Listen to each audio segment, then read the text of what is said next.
I could stay like this, forever following you. Kelas 4, tema 9, Kayanya Negeriku, subtema 1, Kekayaan Sumber Energi di Indonesia. Pembelajaran 3 dan 4. Bersama saya, Asna Mariatul Kiptia.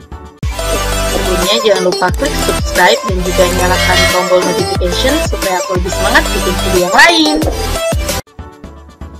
Berbagai sumber energi. Terdapat beragam sumber energi di muka bumi. Sumber energi dapat berasal dari sumber daya alam yang ada di sekitar kita. Oleh karena itu, sumber energi dapat dibedakan menjadi dua. Yang pertama adalah sumber energi yang dapat diperbarui. Sumber energi yang dapat diperbarui adalah sumber energi yang dapat terbentuk kembali dalam waktu relatif singkat. Contohnya adalah matahari. Matahari merupakan sumber energi utama di bumi. Panas matahari sangat diperlukan oleh makhluk hidup. Manusia juga menggunakan energi panas untuk berbagai kegiatan sehari-hari. Contohnya, mengeringkan pakaian, mengeringkan gabah, dan sebagainya. Bagi tanaman, sinar matahari membantu proses fotosintesis. Yang kedua adalah angin. Angin dimanfaatkan untuk memutar kincir angin. Angin akan menggerakkan turbin dan putaran kincir angin tersebut. Hal inilah yang nantinya menghasilkan energi listrik. Yang ketiga adalah air. Energi air dapat menjadi energi alternatif sebagai pengganti bahan bakar fosil. Sumber energi ini didapatkan dengan memanfaatkan energi potensial dan energi kinetik yang dimiliki oleh air.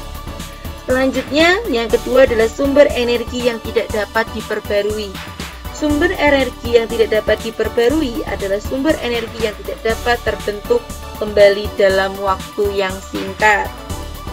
Contoh sumber energi yang tidak dapat diperbarui adalah minyak bumi, batu bara, gas alam, dan sebagainya. Minyak bumi berasal dari plankton dan jasad renik yang telah mati lalu terpendam di bawah permukaan bumi selama jutaan tahun. Batu bara berasal dari tumbuhan purba yang telah mati berjuta-juta tahun yang lalu dan mengalami perubahan menjadi arang akibat pengaruh alam. Sedangkan gas alam berasal dari jasad renik lautan, tumbuhan, dan hewan yang telah mati jutaan tahun yang lalu.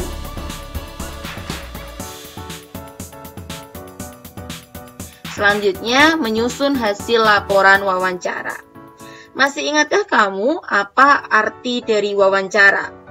Wawancara merupakan salah satu cara untuk memperoleh informasi dengan mengajukan pertanyaan secara langsung kepada narasumber. Narasumber adalah orang yang menjadi sumber informasi dalam sebuah wawancara. Tahap wawancara. Yang pertama adalah tahap persiapan. Tahap persiapan terdiri atas menentukan tema dan tujuan wawancara, menentukan informasi yang diinginkan, menentukan narasumber, serta menyusun daftar laporan. Yang kedua adalah tahap pelaksanaan. Tahap pelaksanaan terdiri atas penyampaian salam, memperkenalkan diri secara santun, mengemukakan tema dan tujuan wawancara, memulai wawancara berdasarkan daftar pertanyaan, mencatat pokok-pokok wawancara, serta mengakhiri wawancara dengan salam dan ucapan terima kasih. Yang ketiga adalah tahap penyusunan laporan. Setelah melakukan wawancara, buatlah laporan hasil wawancara dengan bahasa yang mudah dipahami. Susunlah laporan harus jelas, lengkap, dan sesuai fakta. Selanjutnya adalah hak dan kewajiban warga negara terhadap sumber energi. Kewajiban terhadap sumber energi. Sebagai warga negara, kita mempunyai kewajiban terhadap lingkungan dan sumber energi. Manusia dan lingkungan memiliki hubungan yang sangat erat. Karena besarnya pengaruh manusia terhadap alam, maka manusia berkewajiban menjaga alam dengan sebaik-baiknya. Berikut contoh kewajiban manusia dalam menggunakan sumber energi. Yang pertama, menghemat energi dengan menggunakannya seperlunya saja.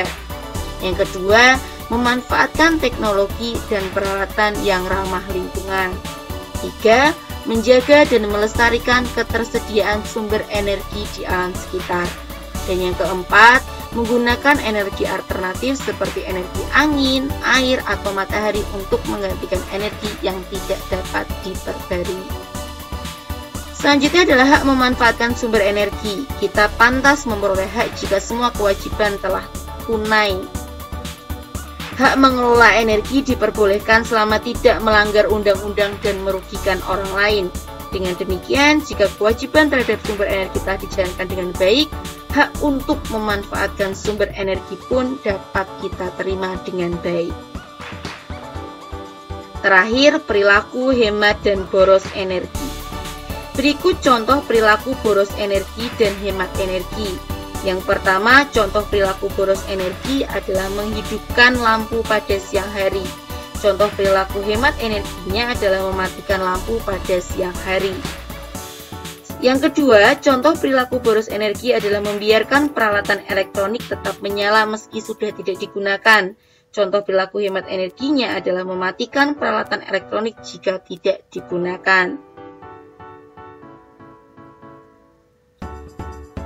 Yang ketiga, contoh perilaku boros energi adalah menonton televisi sepanjang hari, sedangkan contoh perilaku hemat energi adalah menonton televisi seperlunya saja.